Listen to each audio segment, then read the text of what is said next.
loud applause for your next comedian. She's a little hard of hearing. Give it up for Kathy Brennan.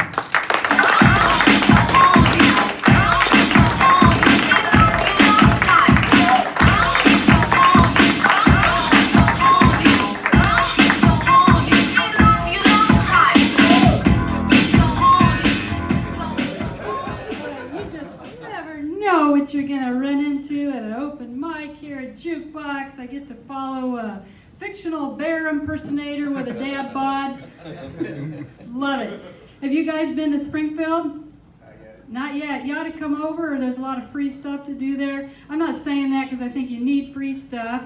It's just what I like to do is go over the speed bumps in Leland Grove.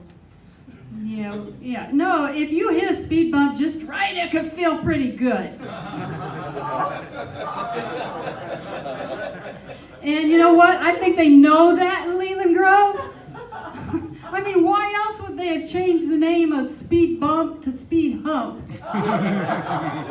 And give you multiple ones in the span of one block. Yeah, going over the speed humps in Leland Grove is like speed dating without having to talk to anybody. I mean, even a nun can do it in broad daylight, and nobody's going to know the difference. Nobody's got a clue, except maybe Mother Superior. When she goes back to the convent, all smiles, and Mother Superior just sighs. And she goes, Sister Maria, have you been dry humping in Leland Grove again? And Sister Maria goes, yes, Mother, I'm sorry. But those are the only hills that are alive in Springfield. What are we going to do about Maria? Just a little bit of a boomer reference there for those of you who haven't seen The Sound of Music. You know, I think you guys were surprised that I would even talk about a subject like humping in Leland Grove, just by this appearance, right? Yeah, I just have this middle-aged white lady conservative look. I've had it since I was 10 years old, really. And nothing much I can do about it. I look like a woman who feels like she's cheated on her husband if she eats at Cracker Barrel without him.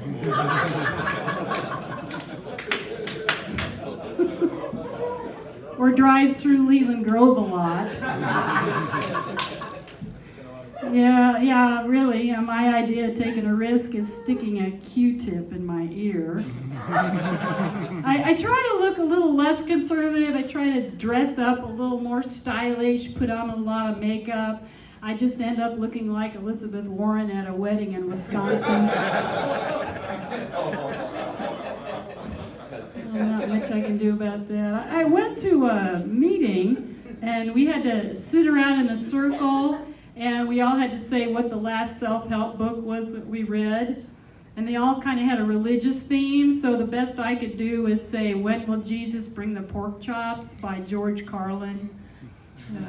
Self-help's a big industry, isn't it? If you go to Barnes & Noble, that's the biggest section at the bookstore. I think I've thought about what caused that rise of the self-help industry during the 20th century, and I think it's just because mothers-in-law quit doing their jobs. We needed some other way to simultaneously convince you that you have a problem and that you're incompetent to solve it. We can't make decisions. We doubt ourselves. We've got to consult Oprah before we do the slightest thing. Here's an example. Here's a problem. It's starting to rain. And here's what goes on in our minds. Should I use an umbrella? Will I look like a wimp if I use an umbrella? Does this umbrella make me look fat? What does the umbrella say about my relationship with my mother? Is it in style? Is it okay if I use a pink umbrella if I'm neither a breast cancer survivor nor a Mary Kay dealer? Should I order one from Sharper Image, or can I just go with Amazon? And what's worse, you don't have an umbrella at all because you threw it away. And you threw it away because you got a self-help book on decluttering by this lady who says, you hold an item in your hand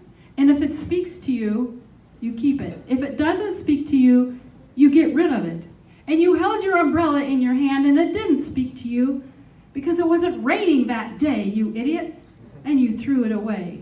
So now all you have to do to cover your head with is a book on decluttering. But I don't need a self-help book. I don't need a life coach to teach me about self-care. If I've got a problem, if I need some me time, I just get in my car, roll down the window if it's not raining, put in my Joe Bonamassa CD, and drive through Leland Grove. Thank you. You've been a great audience, and I'm going to teach a class on the difference between abbreviations and acronyms after this show, so stay for that.